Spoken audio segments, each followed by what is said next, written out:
자, 이스라엘 백성들을 하나님께서 애굽에서 인도에 나오셨습니다. 그렇게 인도에 나오셨는데 인도에 나오실 때에 하나님께서 이스라엘 백성들을 직접 통치하신 게 아니에요.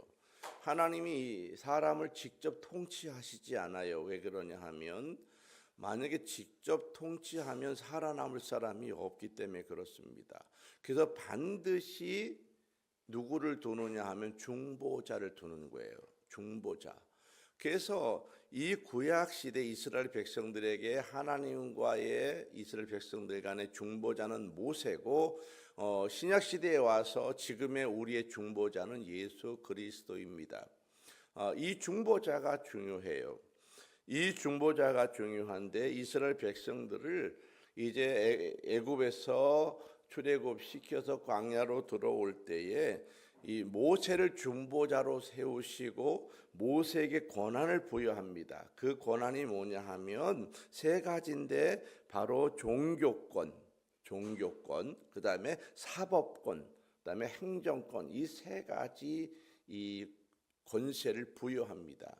그래서 모세가 재판도 하고요, 종교적인 리더가 되고요, 모든 이 행정을 다 처리해요.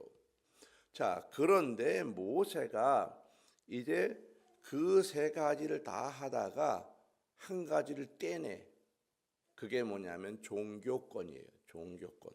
종교권을 떼내서 이제 아론과 그의 아들들에게 위임식을 해줍니다. 오늘 본문이 그거예요.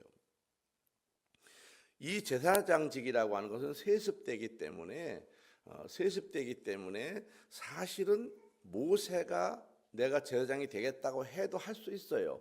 그랬다 하면 그 후대 가문이 다 제사장 가문이 될 것인데 실제로는 모세는 그걸 하지 않아요. 그래서 모세가 죽은 이후에 모세의 후대들은 특별하게 무슨 일을 하지 않고 그냥 일반 레위 가족으로서만 그렇게 후대가 존재합니다. 참 모세가 내려놓는 건 엄청 잘한 거예요. 그거 보면은. 자, 그리고 나서 이제 그 아론의 가문, 제사장 가문을 통해서 이제 2000년 전 예수님이 오시기 직전까지 그 가문이 계속 이제 이어져 내려오게 됩니다. 자, 그리고 이제 오늘 본문은 그 아론과 그의 아들들에 대해서 위임식을 하는 것입니다. 이 본문은 위임식에 관한 이야기를 하는 것인데 이 위임식이라고 하는 것은 직분을 임명하는 것 그것만을 말하는 게 아니고요. 바로 구원받은 백성이 어떻게 하나님 앞에 서야 하는지 또 어떻게 자기에게 주어진 사명을 감당해야 되는지 자, 이것을 보여주기 위한 것입니다. 그러면 이 구약 시대의 제사장 위임식하고 우리하고는 무슨 관계가 있냐는 거예요. 구약시대 제사장은 그냥 그 일인데 우리하고 무슨 관계가 있느냐? 아무 관계가 없지 않냐? 그런데 우리에게 뭐라고 말하냐면 너희들은 왕 같은 제사장이다 그 말이에요.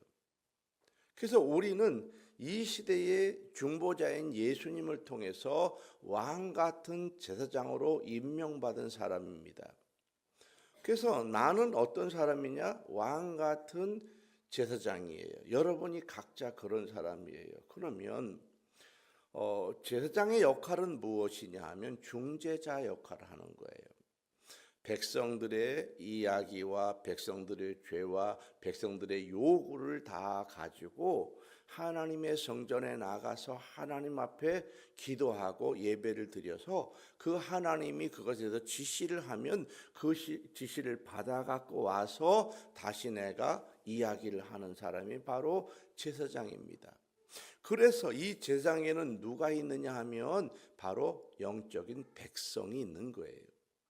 그러면 여러분들도 왕 같은 제사장이 됐다고 하는 것은 여러분에게 누가 있다는 거예요?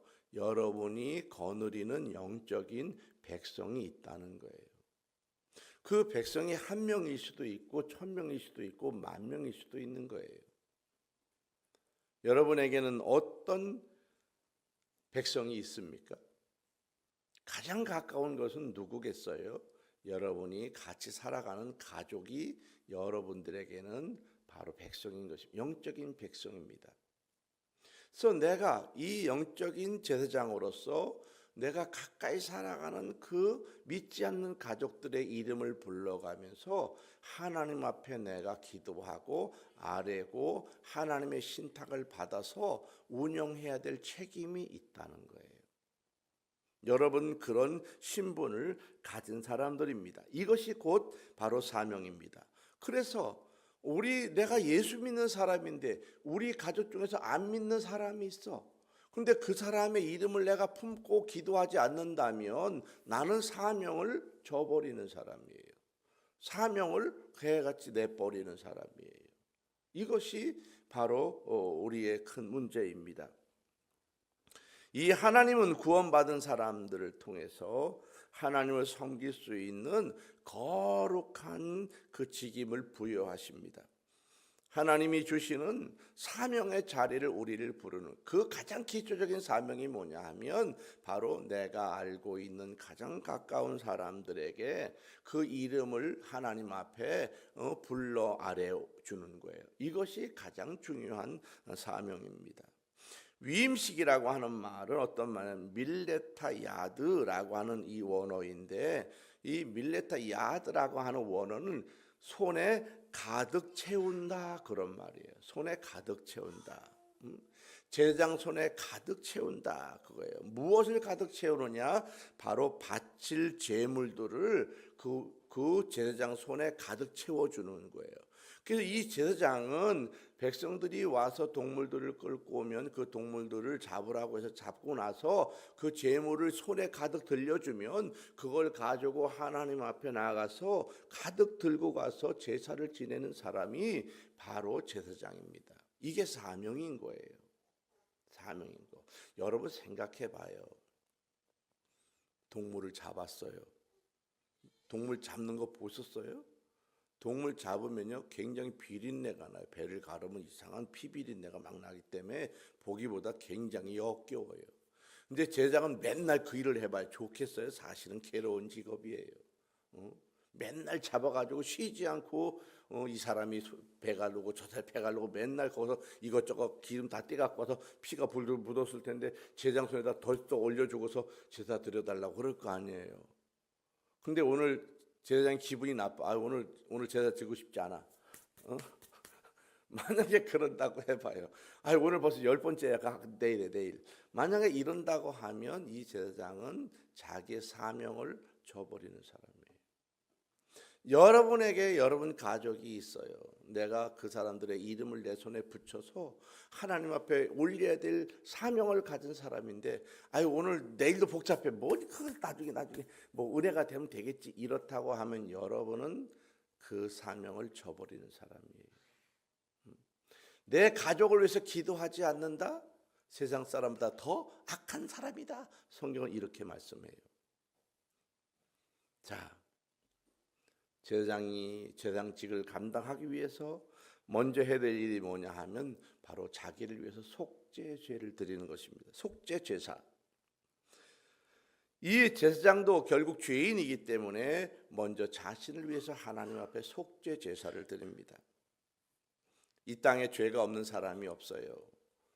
성경엔 뭐라고 그래요? 의인은 한 명도 없다. 다 죄인입니다. 그래서 우리 그리스도인은요 남의 죄를 파내지 말아야 돼요. 남의 죄를 여러분 보지 말아야 돼요. 그러나 남의 죄를 말하지 말아야 돼요. 남의 죄를, 남의 허물을, 남의 문제를, 남의 약한 것을 이런 거를 들추면 안 되는 거예요. 남이 자기를 가려는 걸 자꾸 베끼고 파내고 보고 하는 것은 죄입니다. 우리 주님이 하지 말라는 거예요. 우리 주님은 이 땅에서 이 악한 죄인이나 그런 얘기를 성경에 한 군데도 하지 않아요. 어떤 죄인을 데리고 와도 내가 네 죄를 사하노라 그래 버리잖아요. 그리고 나도 너를 정죄하지 않는다. 예수님은 늘 어떤 죄인이라도 덮어버려요. 세상에서는 돌 맞아 죽일 만한 그런 죄인이라도 살려줄 수 있는 길을 여시고 덮어주시고 가려주시고 용서해주시고 새롭게 가라고 이야기하시지 질책하거나 질타를 하거나 파내거나 들춰내서 알게 하거나 그러지 않으셨어요. 이것이 바로 그리스도의 정신입니다. 왜 그러냐 하면 우리는 다 죄인이기 때문에 그렇습니다. 내가 죄인인 것을 여러분 이 망각하게 되면요, 자꾸 남을 보게 되는 거예요. 남의 이야기하고 남을 파내고 남이 잘못한 것을 말하고 남의 허물을 자꾸 크게 말하고, 여러분 이것이 왜 그러냐 하면 자기를 보지 못하기 때문에 그래요. 내가 예수 믿었어, 번제를 드려서 예수를 믿었어, 구원은 받았어. 그런데 물두멍에 가서 씻지 못한 거야. 자기를 보지 못해. 자기를 봐야 되는데 여기에 머무른 그리스도인이 많아요. 우리는 성숙한 그리스도인, 진정한 하나님 앞에 예배 자리로 나가는 사람은 자기를 보는 사람이에요. 자기를 보지 못한 사람이 예배 자리로 나가면요, 더 많은 것을 파내는 거예요. 우리는 반드시 하나님 앞에 서서 나의 죄가 있다고 하는 것을 고백하고 자신의 죄를 위해서 먼저 속죄제를 드려야 되는 것입니다. 우리의 죄를 위해서는 예수님이 나의 대신 속죄 죄인이 되셔서 제물이 되셔서 십자가에 돌아가셨습니다. 제사장은 자기의 죄를 위해서는 송아지를 잡아야 돼요. 왜냐하면 사이즈가 있는 사람이기 때문에 그래요. 사이즈가 있는 사람이기 때문에. 왕이나 이렇게 부자나 이런 제사장들은 송아지를 데리고 와야 돼요. 여러분 말이 그렇지 송아지를 잡는다고 하는 것은 간단한 일이 아니에요. 굉장한 돈을 많이 줘야 되는 거라고요. 지금도 우리가 송아지 한 마리를 낸다고 생각해 봐요. 엄청난 돈을 내야 되는 거예요. 제사장도 자기 위임식을 위해서 하나님 앞에 자기 사명을 감당하기 위해서 자기를 위해서 송아지를 데리고 와서 잡는다고요. 이 잡을 때에 번제단이 작기 때문에 소 한 마리를 다 못 얹어놔요. 그래서 배를 가르면 그 안에 있는 내장과 콩팥과 간에 있는 꺼풀과 기름을 떼서 먼저 그거를 손에다 들고 번제를 드리고 나머지 큰 그 소 전체 몸뚱아리는 진 밖이라고 하는 것은 바로 이 성막에서 멀리 떨어져 나가서, 왜냐하면 냄새와 먼지와 이게 진동할 거 아니에요. 그래서 진에서 떨어져 있는 곳에 가라는 거예요. 멀리 나가서 거기서 나머지 제사를 드리라. 성경은 그렇게 말합니다. 사람들이 번제단에서 다 드린 줄 알지만 그럴 수 없어. 너무 크기 때문에 못해요. 너무나 많은 불을 떼야 되기 때문에 그렇게 못해요. 그래서 그것만 갖다 하고 나머지는 밖에서 제사를 이제 드리게 됩니다. 여러분 이것은 굉장히 중요한 의미를 가지고 있는데 예수님께서도 바로 이 빌라도 법정에 들어가셔서 거기서 정죄를 받아요. 예수님이 정죄를 받으시고 매를 맞고 모욕을 당하시고 나서 그리고 나서 다시 영문 밖에 언덕에 올라가서 그곳에서 십자가에 다시 못 박히는 거예요. 두 가지, 이 두 단계에 거쳐서 예수님께서 우리의 모든 죄를 속죄하시는 그런 과정을 겪게 됩니다. 이것은 바로 제사장이 자신을 위해서 번제를 드리는 소를 드리는 과정과 아주 똑같은 과정을 겪게 되는 것입니다. 죄를 씻는 것은 오직 제물의 피로서만 가능한 것입니다. 이것처럼 예수 그리스도의 온전한 중보자로서 하나님과 인간 사이의 완전한 화해를 예수님만이 이룰 수 있습니다. 이 땅에 예수님 외에는 다른 것으로는 불가능해요. 자, 두 번째 제사는 뭐냐 하면 번제라고 하는 것입니다. 이 번제는 상번제라는 것인데 이 상번제는 매일같이 드리는 거예요. 매일같이. 이 상번제는 바로 이 제사장들이 위임식을 하면서 매일같이 이제 하루에 한 마리씩 드리는데, 제가 보기에는 이 상번제라고 하는 것은 아침 저녁으로 드리지 않았나 그런 생각이 들어요. 또 아니면 제사장이 여러 명이니까 아마 돌아가면서 계속 드리지 않았을까. 바로 이것은 이 번제라고 하는 것은 무엇을 말하는 거냐 하면 바로 하나님 앞에 자신을 온전히 드리는 결단의 제사를 말하는 것입니다. 내가 하나님 앞에 온전히 헌신하겠습니다. 믿음으로 살겠습니다. 이제부터 내 삶의 존재가 나를 위한 삶의 존재가 아니고 이제 하나님을 위한 삶의 존재로 이 땅에 살아가겠습니다. 이것을 결단한 것이 바로 번제입니다. 속죄제를 드리는 것은 내가 죄인임을 인정하고 드리는 것이지만은 바로 이 번제라고 하는 것은 자신을 불살라서 하나님께 온전히 헌신하겠다고 하는 그 제사를 올려드리는 것이 바로 번제입니다. 우리가 하나님 앞에 나와서 예수 믿고 구원받음이 확신이 왔다고 하면 이 두 번째 단계로 들어가셔야 되는 거예요. 내가 하나님 앞에 이제 헌신자로 서겠습니다. 내가 충성자로 서겠습니다. 믿음자로 서서 하나님의 일을 감당하겠습니다. 이것이 두 번째 번제를 드리는 사람의 모습입니다. 세 번째 드리는 제사는 화목제입니다. 이 화목제는 흠이 없는 순양 2마리 중에 살아있는 1마리를 끌고 와서 이제 그곳에 와서 안수를 해요. 안수를 꽉 하고서 그 피를 받아요. 이 피를 받아. 이 화목제물의 제일 중요한 것은 그 피를 받는 과정이 중요한데, 피를 받아 가지고 와서 어디에다 이 피를 묻히느냐 하면 제장의 이 귓뿌리에다가 피를 발라, 이렇게. 그리고 나서 엄지 손가락에 발라, 엄지에다가. 그리고 엄지 발가락에 피를 발라요, 발가락에다가.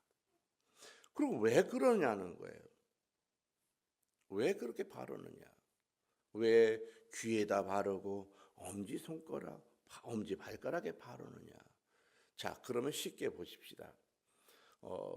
예전에 아주 오래된 영화 중에 뿔이라고 하는 영화가 있었어요. 뿔이라고 하는 영화가 아프리카의 이 흑인 노예들을 잡아다가 이제 노예로 부려먹을 때에 킨타쿤테라고 하는 사람이 잡혀와요. 이때 자기의 고향은 아프리카라고 생각하고 끊임없이 도망을 쳐요. 매일같이 그냥 아무리 쇠사슬에 묶어놔도 어떻게든지 그걸 끊어가지고 도망을 쳐요. 또 도망을 치고. 그래서 맨날 두들겨 패고 채찍질을 하고 뭐 별 가진 짓을 해도 도망을 가는 거예요. 그럼 또 잡혀오고 또 잡혀오고 또 잡혀오는데 마지막에는 이 쿤타킨테에게 엄지발가락을 탁 잘라버립니다. 왜 그러냐 하면 걸어가지 못하게 하려고. 엄지발가락이 없으면요 못 걸어가요, 여러분. 여러분, 침팬지하고 사람하고 정확히 도구를 다루는 게 다른데 왜 다른지 알아요?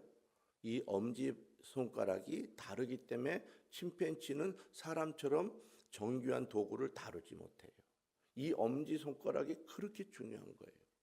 엄지발가락이 그렇게 중요한 거예요. 이 엄지발가락, 엄지손가락을 다치면 큰일 납니다. 엄지발가락이 무슨 역할을 하느냐 하면 사람의 가는 방향을 결정해요. 엄지발가락이 트는 쪽으로 몸이 틀려가는 것이죠. 내가 몸이 틀렸기 때문에 가는 게 아니에요. 여러분 잘 오늘 걸어가시면서 생각해 봐요. 엄지발가락이 이리 틀면 이리 가지고 이리 틀면 이리 가지는 거예요. 내 몸이 이렇게 틀어도 가지는 게 아니에요. 몸을 틀어도 엄지발가락이 이쪽에 있으면 이리 간다고요. 신기하지요? 이거는 이 과학자들이 밝혀내는 거예요. 이것은 왜 귀에다 바르고 이 엄지손가락, 엄지발가락에 피를 바르느냐? 바로 그것입니다. 너의 모든 삶의 방향을 내가 주관한다는 거예요. 주관한다는 것입니다. 이것이 바로 피를 바르는 가장 중요한 이유입니다. 그리고 피를 옷에다 뿌리고 이제 제사장 이 제사를 드린 주변에 이제 뿌리게 됩니다. 우리가 엄지 손가락과 발이 없으면 힘을 쓰지 못합니다. 오로는 왜 귀에 발랐느냐? 이 귀에 바르는 이유는 그겁니다. 너가 사람의 이야기를 들을 때 걸러 들으라는 거예요. 보혈의 은혜로 들으라는 거예요. 여러분, 그리스도인의 귀라고 하는 것은요, 세상 사람들의 모든 이야기를 다 그냥 막 들으면 안 되는 거예요.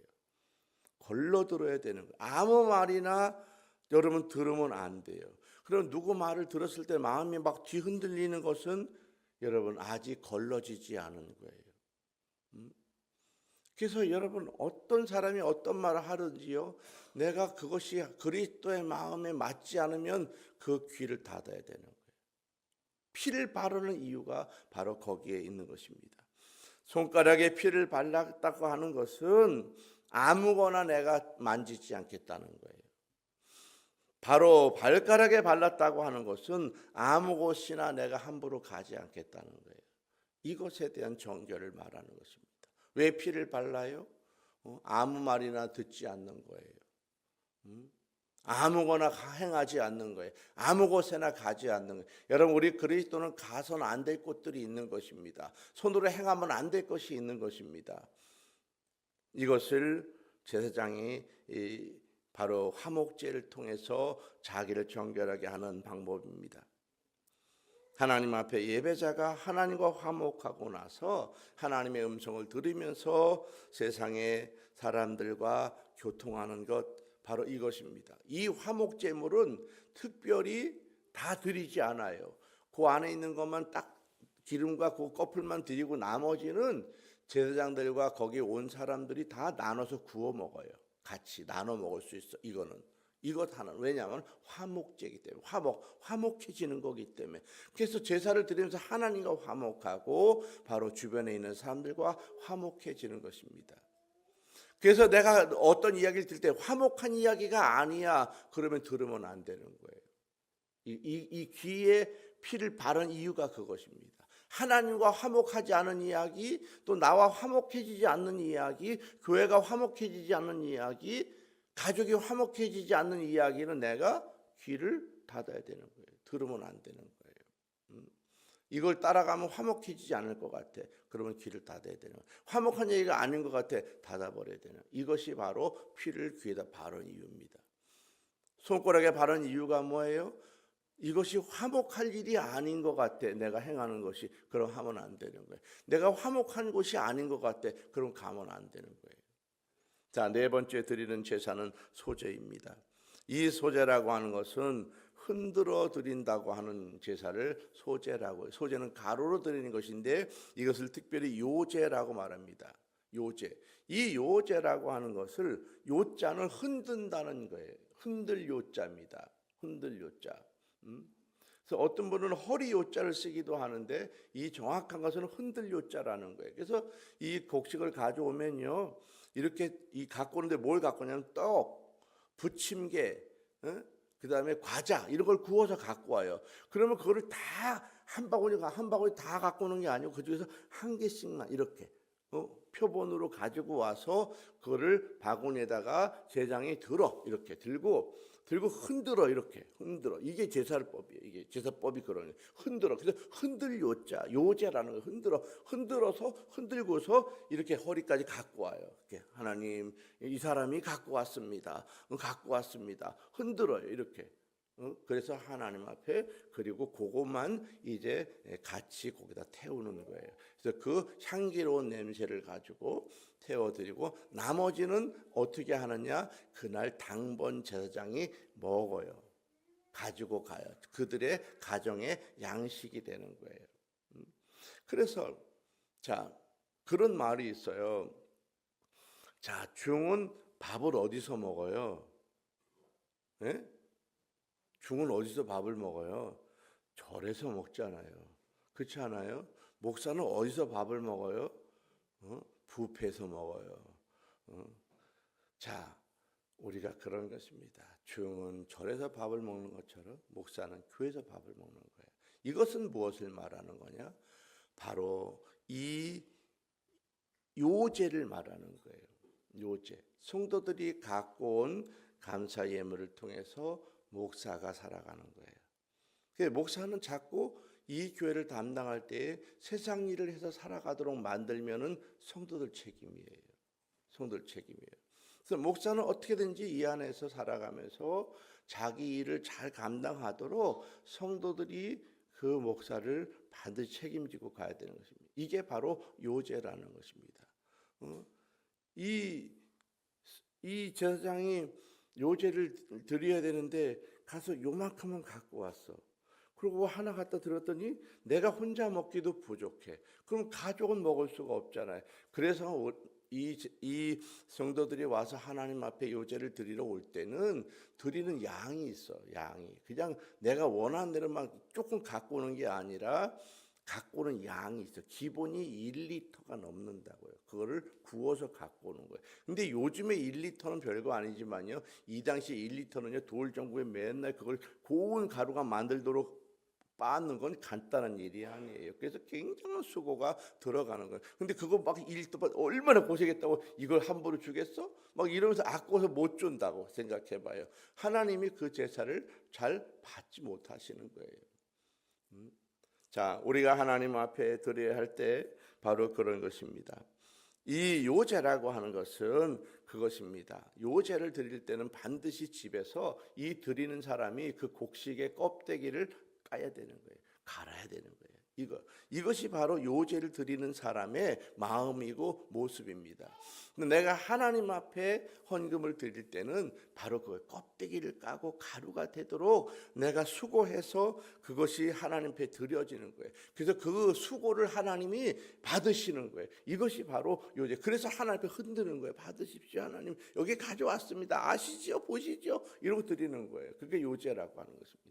나의 수고입니다. 제사장은 이 사람의 수고예요. 이 사람의 수고예요. 그래서 어떤 교회 가면요, 목사님이 헌금 바구니를 받으시 들고 기도하는 데도 있어요. 이렇게 들고 이렇게 막 들고서 기도해요. 요즘에는 이제 그게 거의 없어요. 예전에는 그런 분들이 꽤 있었어요.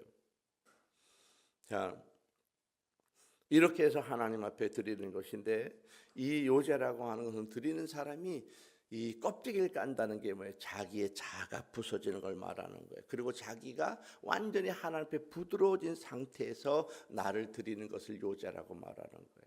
내가 하나님 앞에 드릴 때요, 나의 자아를 부시는 거예요. 껍데기를 까는 거예요. 그리고 아주 낮은 자세로 하나님 앞에 나와서 그렇게 콘 가루가 되도록 정성을 다해 드리는 것, 바로 이것을 요제라고 말하고, 이 부드러워져야 하나님이 이 요제를 받아요. 그래서 뭐라고 그래요? 부드럽지 않은 건 갖고 오지 마라 그래요. 하나님이 아예 부드럽지 않으면.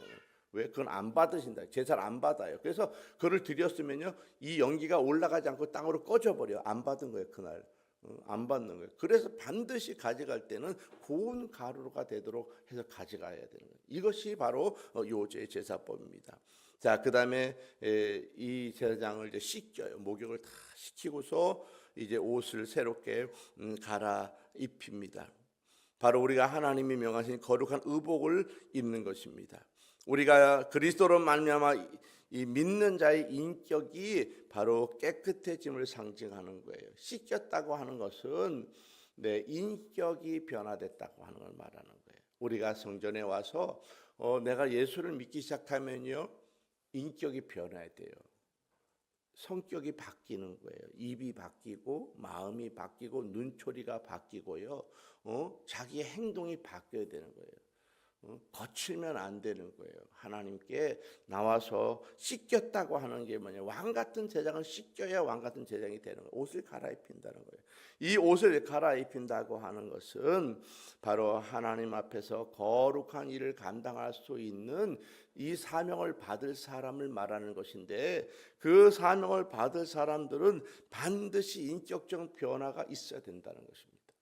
인격적 변화가 있지 않은 사람은 하나님 앞에서 쓰임받기 어려운 것입니다. 이것은 반드시 제사를 드리고 나면 물두멍에 가서 자기를 봐야 되는 것하고 똑같은 과정을 겪게 되는 것입니다.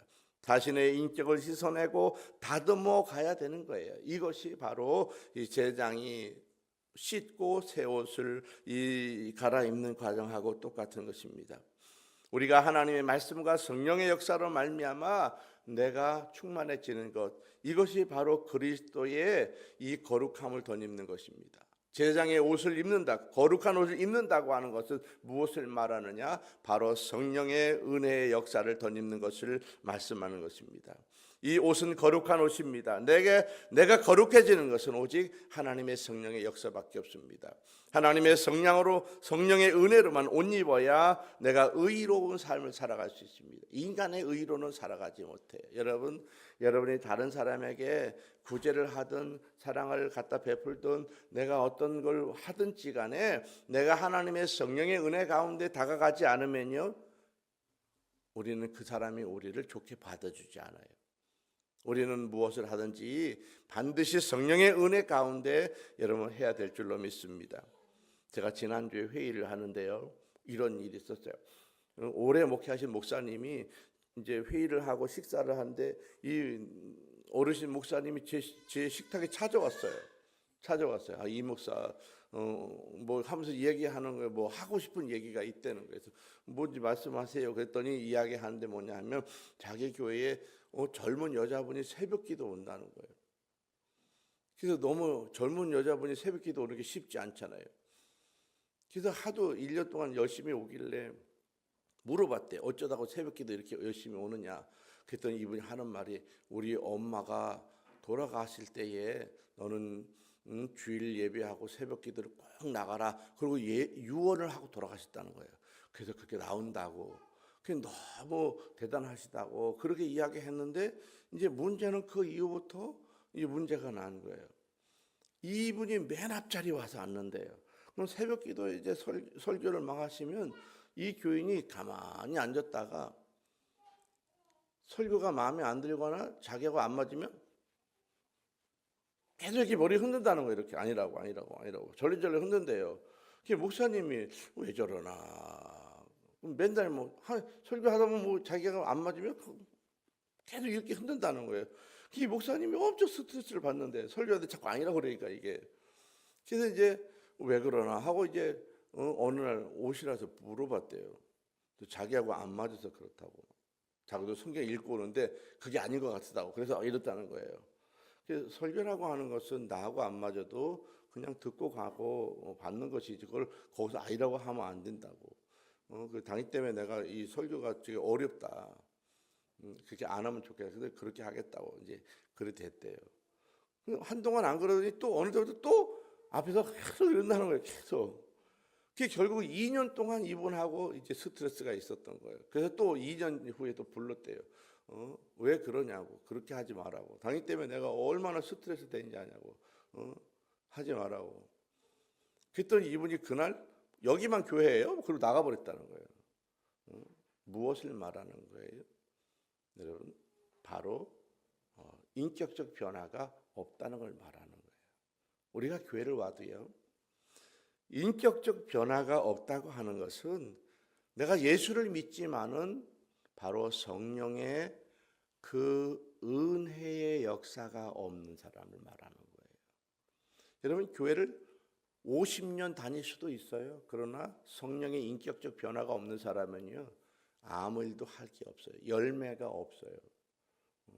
그것은 그 후대까지도 영향을 미치는 것입니다. 우리가 반드시 제사장이 하나님 앞에 설 때에 씻고 성령의 은혜를 받아야만 하나님의 일을 하는 것입니다. 그리고 기름 부음을 이제 받습니다. 이 바로 성령의 역사입니다. 기름 부음을 받는다. 이 기름 부음을 받는 것이 뭐냐? 확증한다는 거예요. 이 사람이 인격적 변화가 있느냐? 이것은 무엇으로 아는 거예요? 그 사람에게 성령의 역사가 있느냐예요. 이것이 있어야만 그 사람이 하나님의 사명을 감당할 만한 사람인 거예요. 그런데 교회 왔어요. 예수 믿어요. 다 해요. 그런데 인격적 변화가 없어요. 그럼 이 사람은 아직 하나님께서 쓸만한 사람이 아닌 것입니다. 우리는 하나님 앞에서 그렇게 서가야 하는 것입니다. 신약에서 모든 성도가 왕같은 제사장이라고 선언했습니다. 이제 여러분들은 예배하는 제사장이 되시기를 축복합니다. 세상을 위해서 기도하는 제사장이 되기를 축복합니다. 복음을 전하는 제사장으로 여러분 부름 받았음을 확신하시고 여러분 세상에 복음을 전하시기를 축복합니다. 하나님의 성령의 도우신 가운데 여러분 기도하는 데 힘쓰십시오. 예배하는 데 힘쓰십시오. 여러분 개인의 경건에 힘쓰십시오. 여러분의 가정에서 하나님의 거룩한 은혜가 임하도록 그 가정에서 예배하고 기도하십시오. 하나님의 이 놀라운 역사를 통해서 여러분의 이 놀라운 사명들이 다 이루어지게 될 줄로 믿습니다.